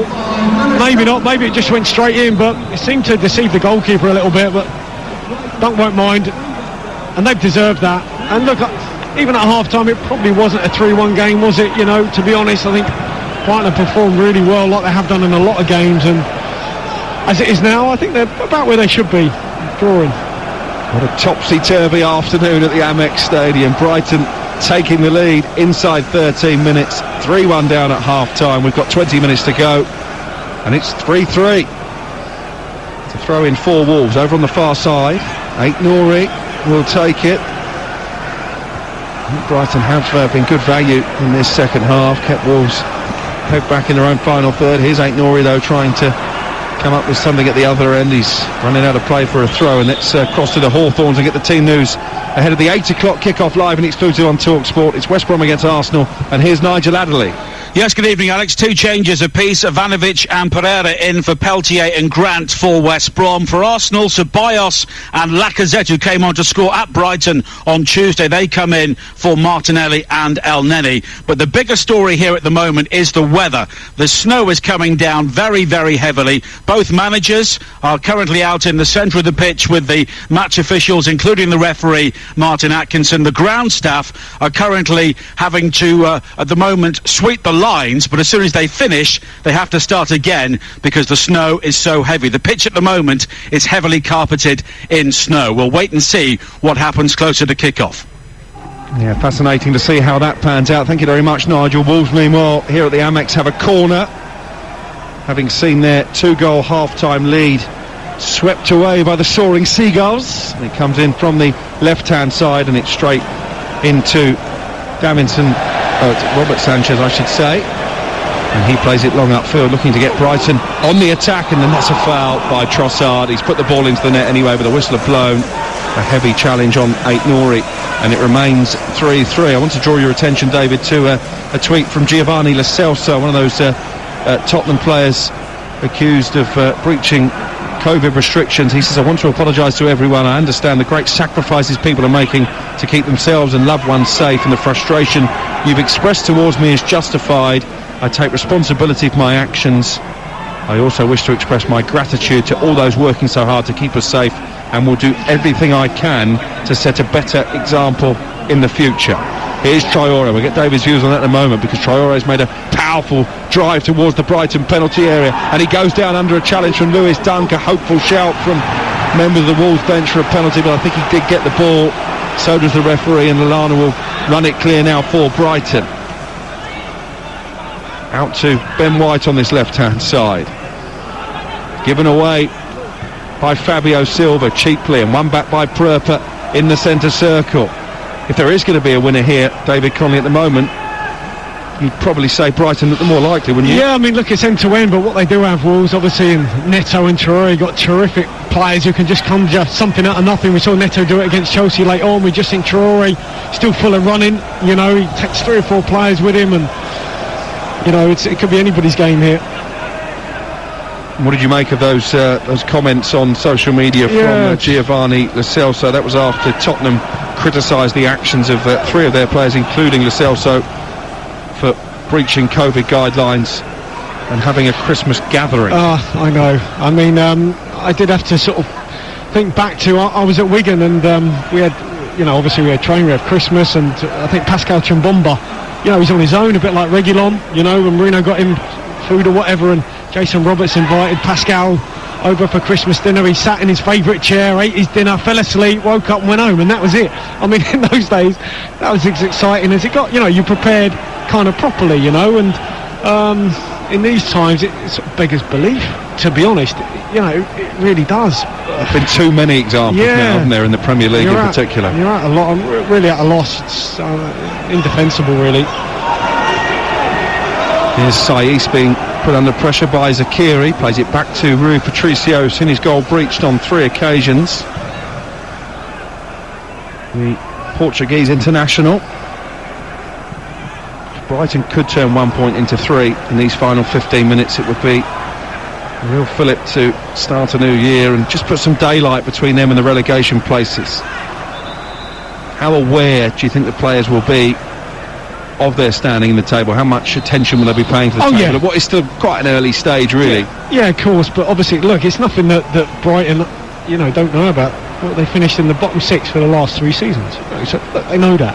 This is the sort of area of the table they're normally operating in. But they've got a way of playing, a philosophy, and at half-time it wasn't going to be thrown out of the sort of this is their worst point. This is the way they do things, right? And this is their worst points tally, though, after 16 games of any of their previous Premier League campaigns. Their worst points tally, actually, after 16 games since 2003, when they were relegated from the old Division 1. But in their defence, looking at a lot of their games, they've always been in them, and maybe haven't got the goals that their play deserved. But what you would say is today they have got the goals. They have got 3. It's just at the other end. Here's Davy Prerpa, one of the half-time changes that Graham Potter made to good effect. Here's Mopé now, trying to make some space for a shot on the edge of the area. Charged down by Connor Cody. Excellent defending from the Wolves captain again. Looks a bit frustrated, Connor Cody, with the 3 goals they have conceded. And they've got more defending to do here. A throw in from the right-hand side into Mopé, who tried to hook it across the 6-yard box, couldn't quite make a clean connection. It's behind in the end for a goal kick. Yeah, Graham Potter just giving a little ripple there, round of applause, because he's really pleased with what he's seen. They're going hunting, trying to win the ball back here off Wolves. On ball forward to Adama Traore, who's got 2 blue shirts between him and the ball, but he still comes away with it. And in the end, a free kick given against Adam Lallana for tucking back Adama Traore. Such a difficult opponent. Just looking at Nuno, he's so composed on the side. I mean, every time there's been a raised voice or the bench, say on Brighton, which is not very vociferous, it's certainly not sort of like Liverpool's bench or many others, but he's so nonplussed. He just shrugs it all off. He's very calm, isn't he? Composed. Nothing seems to really faze Nuno. I think he's aware that the bigger picture and the project that Wolves are on, and we've talked about it already, the transition, the change towards a younger squad, and there are going to be days when it doesn't go all their own way, and it's been one of those certainly defensively today. I think going forward they've actually expressed themselves quite well. Here's Pedro Neto over on the left-hand side. Are we going to get a winner in the final 13 minutes here? You're listening to Brighton against Wolves on TalkSport with WeBuyAnyCar.com. Sell your car in under an hour, leaving you with more time to enjoy the football. Brighton 65% possession, David, in this half compared to 47 in the first. That suggests that the changes that Graham Potter did make have paid off. Yeah. Is that your mole, your little scout telling you that, is it? It is actually. It's our hard-working producer. Oh, brilliant. Well, look, that's how they play, right? But, for Wolves, that's, as I said in the first half, nothing that they're not used to, and it's gotten results without a lot of possession previously. The Leeds one sticks out, so obviously Nuno's there, very calm. I think he knows what he's got, and he's composed with his team. I know he's going to be successful doing it the Wolves way. What would be a good season for Wolves this year? I think top 10. I really do, considering the players they've lost, and it's always difficult to replace that sort of quality. It doesn't matter how much money you spend. And especially with Doherty. I mean, you mentioned the characters that Brighton have lost. He was quite an integral part of that Wolves dressing room, wasn't he? Absolutely. Obviously, Jota. You've got match winners, get in between spaces and pockets and, just played a lot of games, very experienced. They've got a lot of youth out there now, and they're stronger for that. Obviously now Aït-Nouri coming in for Johnny, and obviously Silva up there instead of Jimenez, Neto instead of Jota. Ben White with a header away after a long ball forward by Cody, picked up by Pedro Neto. Neto dispossessed momentarily by White, but still manages to find Nelson Semedo, and here's Traoré down the right hand side, taking on Lewis Dunk, who's come all the way out from the centre of defence. It's White there as well. Traoré still has the ball, and the Emery cycles it back to Conor Cody. He doesn't really have the movement though of Semedo that Doherty used to provide him, going on the inside or the outside. Those two had a terrific sort of relationship. The chemistry was great. We just haven't seen it from Semedo in this Wolves side yet. Semedo, one of 9 Portuguese players in this Wolves squad, recruited from Barcelona during the extended summer transfer window. Of course, the winter transfer window opened today. You can hear daily updates rounding up all the latest transfer news on Jim White's show every day for the duration of the window. And Zakiri fails to keep the ball in play, concedes a goal kick which Rui Patricio will come across to take. Well, it's good defending here from Saiss. Lovely little footwork from Lallana out to Mopé, and actually to me he's got to go wide of Solly March. They had narrow up Wolves, and Semedo was on the inside. Solly March was in acres of space. Just feed it to him wide. I don't think it was on to go to Zakiri. Wolves' only win in their last 7 visits to Brighton was back in September 2004. It was a 1-0 success in the Championship. Kenny Miller with the goal. At half-time it looked like they were going to end that long wait, leading by 3 goals to 1, but Brighton, to their credit, come fighting back. Neil Mopé with a penalty less than a minute after the restart, and then Lewis Dunk with a trademark header to get the home side back on level terms. And probably over the course of the 82 minutes the draw is about fair, David. Yeah. Here's Lewis Dunk looking for more, looking for March down by the touchline. Low cross into the area. Zakiri running across his man, and it flicks off Zakiri and behind for a goal kick. In fact, the assistant was flagging for offside anyway. Sean Massey Ellis on that far side. So a free kick for Wolves. Well, the addition of Kilman is obviously a symbol, I think, that he's pleased with a point here, isn't he? In terms of just trying to tighten it up. 3 at the back. 2 wing backs now. Semedo on this right-hand side, Aït-Nouri on the other. Traoré just lost sight of the ball in the air and allowed Ben White to get there ahead of Fabio Silva. At the moment, looks to me like he's still struggling to cope with the physicality of the Premier League. The Tino striker for Wolves, their youngest ever Premier League goal scorer with a penalty against Burnley a couple of weeks ago. Paid a lot of money, didn't they? £35 million to sign him from Benfica. Do you think he has the attributes to be a success in the Premier League? Look, it's hard to... Obviously, he's only young. He's a pup, leading the line up front. I'm sure he'd obviously like to have a more gentle introduction. There's, needs must at this moment in time. If Diego Costa is possibly too fanciful a signing in January, where do they look to fill the not inconsiderable void left by Raul Jimenez? Well, it's a good question, and one I'd be struggling to say who they could go and get and fit the philosophy, who's available and is on the client list of George Mendes. I don't know. Ask your split scout up there. 83 minutes gone. Brighton 3, Wolves 3. Don't forget, still to come, weather permitting, we'll have live an exclusive national radio commentary of West Brom against Arsenal from the Hawthorns. That's an 8 o'clock kickoff. And then 2 EFL Cup semi-finals coming your way this week. 2 big games in that competition. On Tuesday night, 7:45 kickoff, Tottenham against Brentford. At the same time on Wednesday, Manchester United against Manchester City, with Wembley at stake. Here's Solly March taking on Semedo into the area, drills it along the 12-yard line, but it's cleared as far as Davy Pröper. Webster dinks it back into the danger zone. Mopé again went for the acrobatic overhead kick, didn't make a clean connection, and Traoré has just run into a crowd of blue shirts, in the end been dispossessed by Zakiri. Well played by the Swiss striker. Here's Zakiri in the area. Can he cut it back to a teammate? Hammers it against Conor Cody and then Flicked away by Matinho, and Brighton have a throw now on this near side. Just get the sense that Graham Potter fancied this game could be there to be won, David, in the final few minutes. Yeah, I think Wolves bench were appealing for a foul on Traore, then they just crowded him out and they just wanted, Brighton to get on with it. Potter, go on, get your shot off. Security took a little bit too long, but I think they fancy there will be another chance or two here before the end. Ben White forward down this left-hand side. Wolves sitting very deep now. Everybody in the maroon shirts back inside their own half of the field. Brighton very much in the ascendancy. Ben White again comes forward down the left-hand side. Mopé with a bit of space on the edge of the area. Infield instead for Lallana. Lallana with the first-time ball forward to Davy Pröper. Now Mopé in the orange footwear plays it back out to the left-hand side, and Ben White.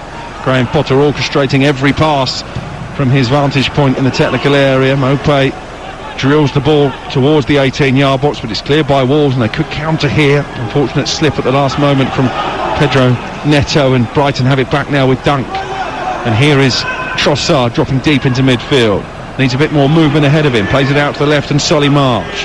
Ben White offering a run in support, and March leaves it for Ben White. Still not much movement inside that Wolves penalty area, so Pröper takes over. All a bit pedestrian from Brighton at the moment. Here's March though, down the left, up against Traore.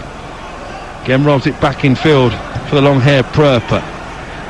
Neat little flick from Zakiri, tried to stab it in towards Lallana, but Wolves again have enough bodies back to deal with the danger, and Lewis Dunk with a flying header back to his own goalkeeper Sanchez, under pressure from Neto coming in behind him.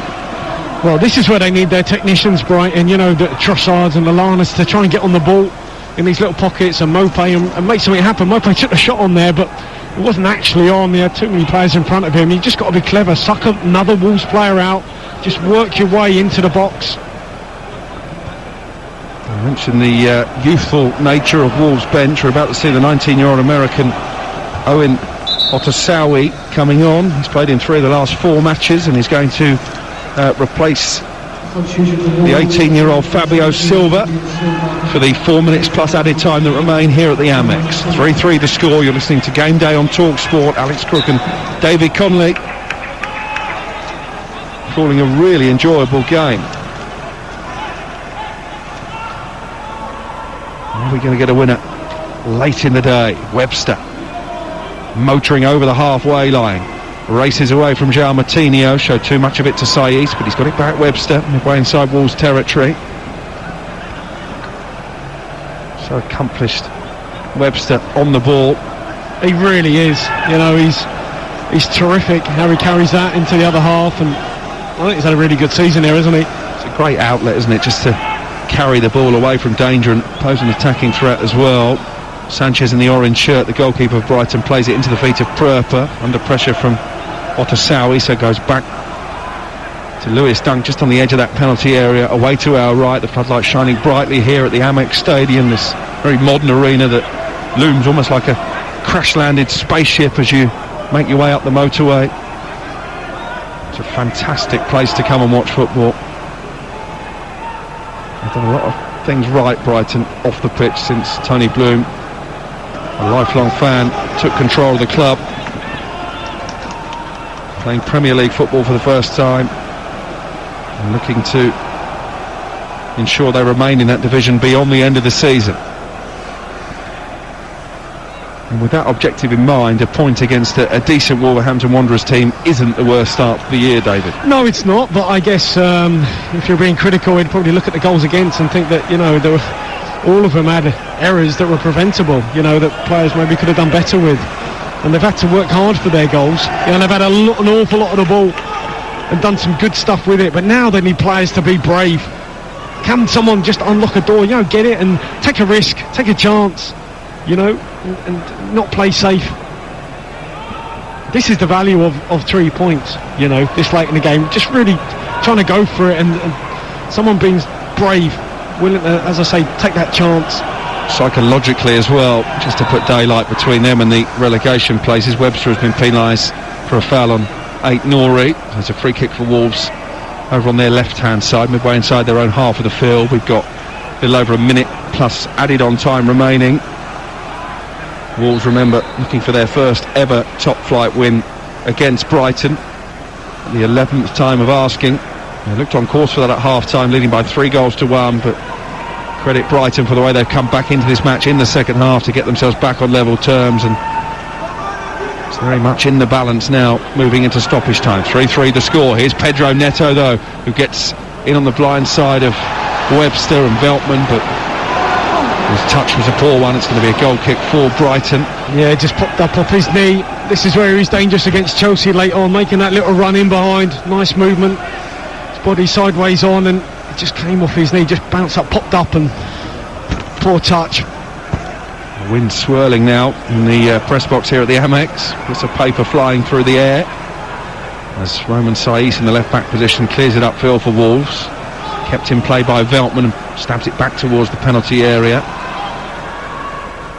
Kilman clears it up towards the halfway line, and he's done well there. Otasowie to hold it up and then draw the foul from Adam Lallana. He's not afraid to make the odd tactical foul, Lallana, is he? Well, I think he had to there. My only grumbling here on Brighton is that they've knocked a couple of longer balls in behind, and they don't really have those sorts of players. Not up against, that back three of Wolves now. They need to just be clever and intricate, get the ball into players' feet, and someone just manipulate it, create a little moment of magic in the little pockets of space. Look at all the talented ball players they got out there. Your Proppers and the Lanas, Mopé and March. Oh, there's an incident here. Semedo is going to be shown a yellow card because he conceded a foul on March. March wanted to take the free kick quickly. Semedo grabbed the ball and was then wrestled by Mopé. It's a booking for the fullback. We're into 3 added minutes at the end of the game, and Brighton, with a score level at 3-3, have a free kick, which Solly March, right in front of Graham Potter, is going to deliver into the penalty area. Lewis Dunk, having scored once already, is forward. He's going to make a late run dunk as it's looped up in the sky by March towards Webster, nods it down inside the penalty area, and it had to be cleared behind by Semedo for a corner with Mopé waiting to pounce. Good defending. Yeah, just anywhere will do at this moment in time. I mean, that they're probably going to get a first contact. Webster up again, brilliant. A couple of little ricochets, and Semedo takes no chances, but really could have maybe put that out for a throw. If he'd have wrapped his foot around it instead to put it out for a corner, is probably the worst thing he could have done. Once again, this has been the story of the afternoon. Brighton have 2 players showing an interest in the corner, Solly March and Trossard.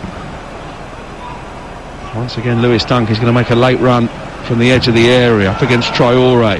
Webster leaps well, nods it into the 6-yard box. Mopé trying to bring it down. It was watched behind by Saiz, but it's another corner, and Wolverhampton Wanderers under pressure late in the game. Yeah, they just keep it alive here, and I think it's Saiz just climbing over the top of Mopé. He thought if Mopé goes to ground here, they give the referee the decision. In the end, they've got another corner, and this is where they got their goal.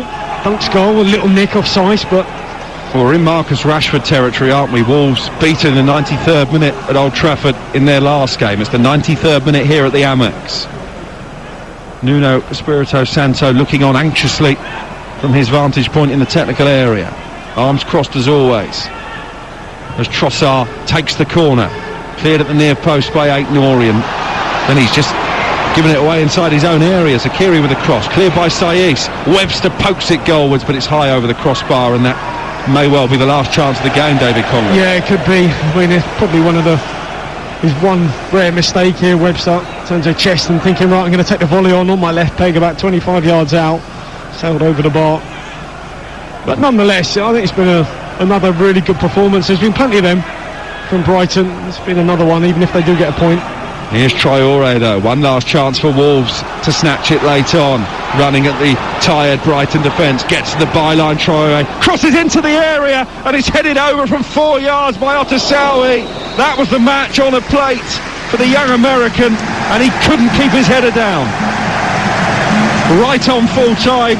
A gilt-edged opportunity for Wolverhampton Wanderers. A point, probably a fair result, but what a topsy-turvy game we've had here at the Amex Stadium. Brighton started like a train.